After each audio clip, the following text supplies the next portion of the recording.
Hey everybody, this is Andy with the Coffee the Geek program at the Canada Connect Conference 2018 version. With me is Joanna Bull.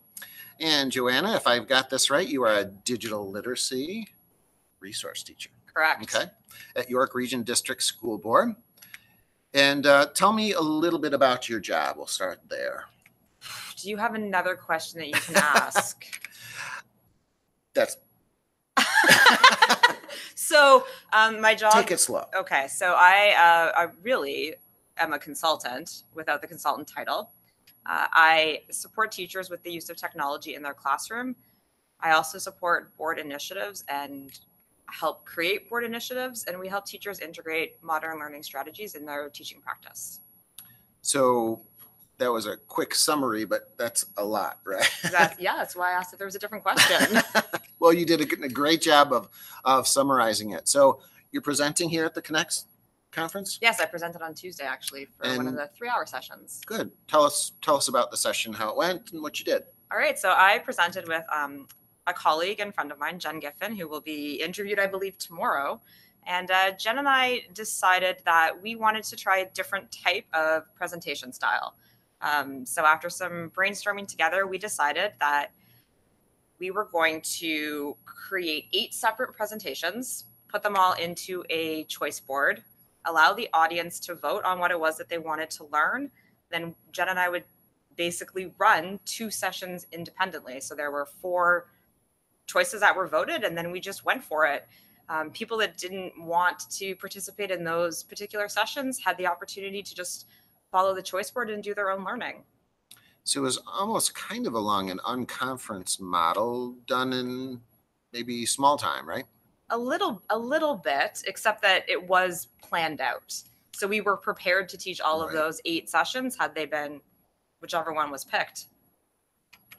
And that's your first time doing that? That was our first time doing it. Okay, and you would say it was a rousing success? I would say that we learned a lot, like you do with everything the first time around. I don't know that I'd ever use the word rousing success for anything necessarily. I think it was great learning for us. I think the audience, really felt their voice was heard, and to be able to see what the interest was interesting. Well, and I think, Matt Miller in his keynote session, for those of you who saw it, really talked about that, about taking risks. And, there's going to be bumps and bruises with any risk you take, but it's really important to do that. So I'm going to assume that's going to be a model you're going to try and do again.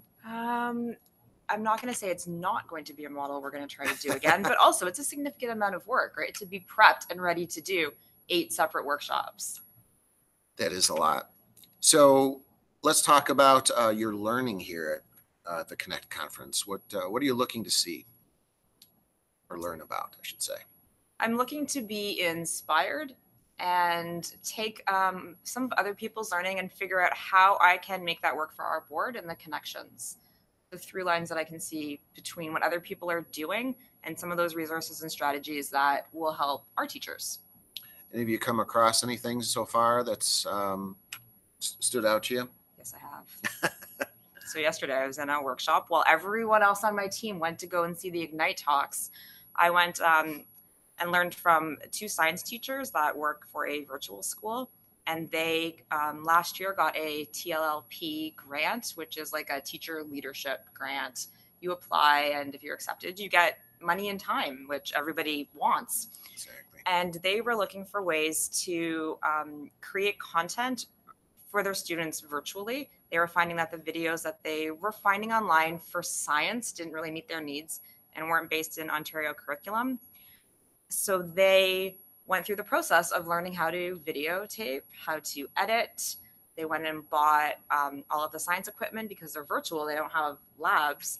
And then they set up and conducted experiments and filmed them. So like really, really close up. And they're putting them all on YouTube. So it's content that's being created for everybody. After this learning cycle, they're going to be looking to work with teachers and then hopefully one day classroom teachers. So I do find, and this is, maybe something I shouldn't say, but in the work that I do, sometimes the hardest teachers to inspire to change their practice are science and math teachers. So this might be an interesting way to inspire science teachers to think about the way that they're teaching a little bit differently. So what, with that in mind, are there some projects that you're looking to do coming up? With that in mind? It could be any topic, but yeah, I was wondering if that was where you were. Well, trending. it's sort of, if these teachers are able and willing to come into York Region and work with some science teachers and pass along their knowledge about the process of videotaping and what that looks like in terms of chemical reactions and how you can use videos like that in the classroom, then why not get our teachers involved in that process? Absolutely. Well, now is the moment of truth. It's the Speed Geek questions. You've got some helpers out there to help you, so it should be we'll be able to go over some data, real-time data.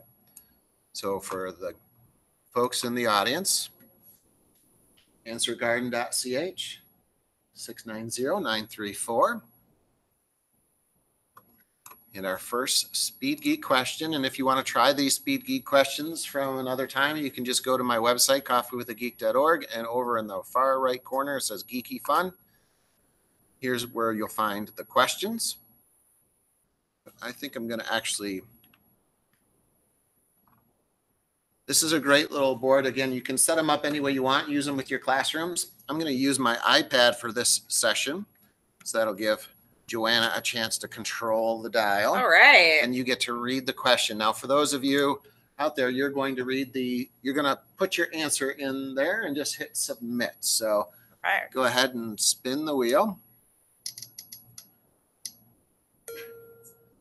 My first storage device. All right. So first storage device. So you guys can answer that. So floppy disk, thumb drive. So I don't even remember what they were called. It was like bigger than a floppy drive. They had really thick disks. Oh, they were the small ones? No, they were really thick because they were zip drives. A zip drive. Yes. And unbelievably expensive. Yeah. So in university, all of my content went onto a zip drive. So let's check our results here, what other people are putting in here. See, I'm completely dating myself, but I'm okay with that. I've learned to live with that. I mean, what else can you do, right? You get old. But my first one was a cassette tapes. Anyone? I wouldn't even have thought of that. Commodore 20, cassette tape. You'd plug it in, walk away for about 20 minutes, and then the program would finally load up. So that was the first version. Back then, cassette tapes, you wanted to use them for music. You didn't want to use them for some computer program. I don't even think I knew that you could use them for computer programs. Oh, gosh. I just made me feel like 10 years older. Thank you. So how do we do it? Floppy disk, USB, filing cabinets. All right. Who put filing cabinet? All right. Good job. That's the best answer we've got so far, but it's so true, right? That's great. So let me just do one more round here. So floppy disk is the most. So if you've never used an answer garden, just so you know, the more responses of the same one you get, it'll make the word get bigger. So that's how that works. It's a fun one, especially if you have a lot of people, and you can kind of set the parameters. We found yesterday somebody spelled floppy disk with a K rather than a C. So they didn't show up even though they were the same thing. So yeah, we've got it here. Here's floppy disk underneath here. So really there's 3 votes for floppy disk. All right, well, here we go. We're going to get to another one here. So I'll let you do that again. Favorite educational blog? Toughest one of all. Is it? Yeah, don't you think? Really? Favorite educational blog, I think. So go ahead and put your favorite educational blog if you've got one. Control-Alt-Achieve, Eric Kurtz. It's hard to argue with that one. Well, and I think too, from like the tech perspective, there's so many practical tools on there. There are. That's definitely one of my top 5 for sure. And Eric is a good guy and always posting things. I'm amazed at his productivity. I don't know when he sleeps, but although if you're watching this, stop calling me Susan on purpose. Joanna. He does it on purpose. Okay. Let's see what other people posted in here. Favorite educational blog, Pinterest. Ooh. You can use that. Let's see, any others? Favorite educational blog. What have you got, folks? Pinterest has come up almost in every session with that question. I'm concerned, though, that maybe the audience doesn't know a lot about educational blogs. Maybe. We got 2 people for Pinterest. It's a great place to, what's the word for it? Curate. Yeah. So Pinterest is a great place to curate your favorite stuff. So any others? Anyone else's show up, not show up? Edutopia is one of my favorites. Oh, I've seen Edutopia. Transformed? Transform Ed. There we go. It's a good, and who, I don't think I've heard of that one. Can you tell a little about? Okay, so kindergarten teacher, nice. Any others on here before we move on? Transform Ed, I'll have to remember that one.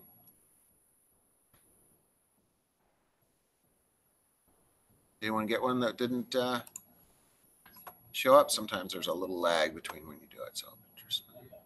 Transformed. All right, I think we'll move on. So next question.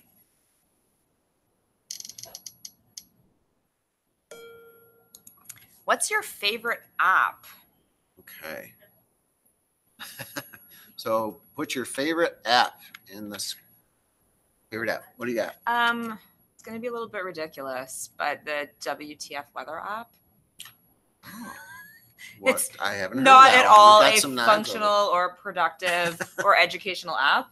It basically tells you what's going on with the weather and gives you swear words to go along with it. So it describes the weather outside and how maybe you are feeling about that weather. Okay.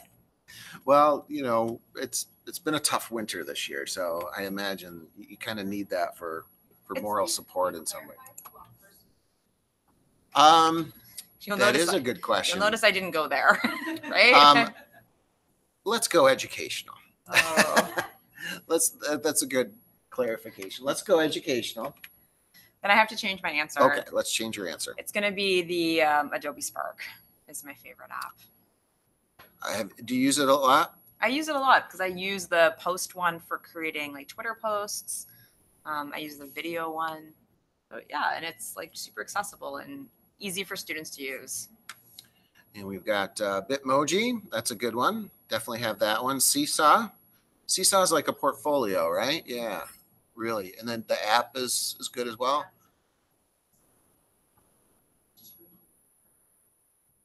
Nice.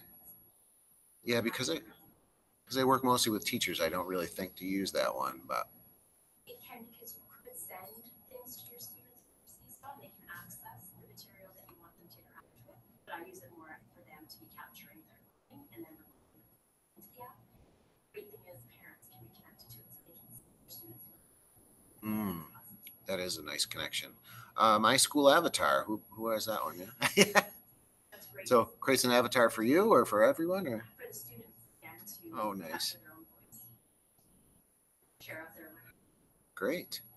So I did see somebody threw an Edutopia for a blog. Google Maps. Google Maps is a good one.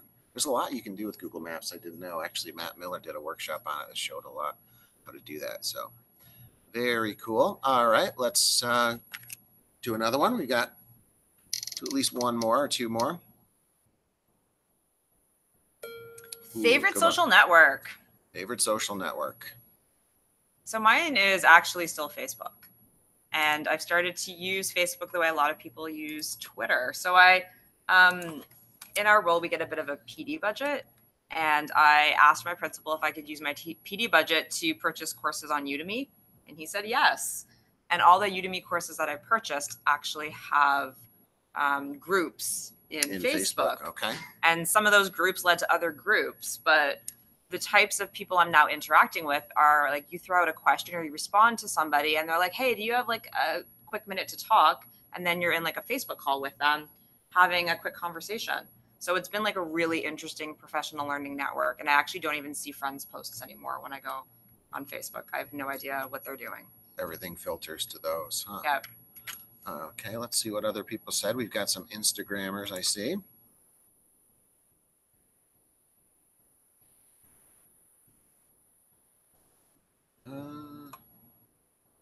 Facebook, we've got some Facebooks. Remind, good. Oh, those are probably apps, right? Class Dojo, Yeah. some apps as well. Good, those showed up. Pic Collage, so that's Mhm. probably another app. Escapade, is that an app or a social network? Anyone?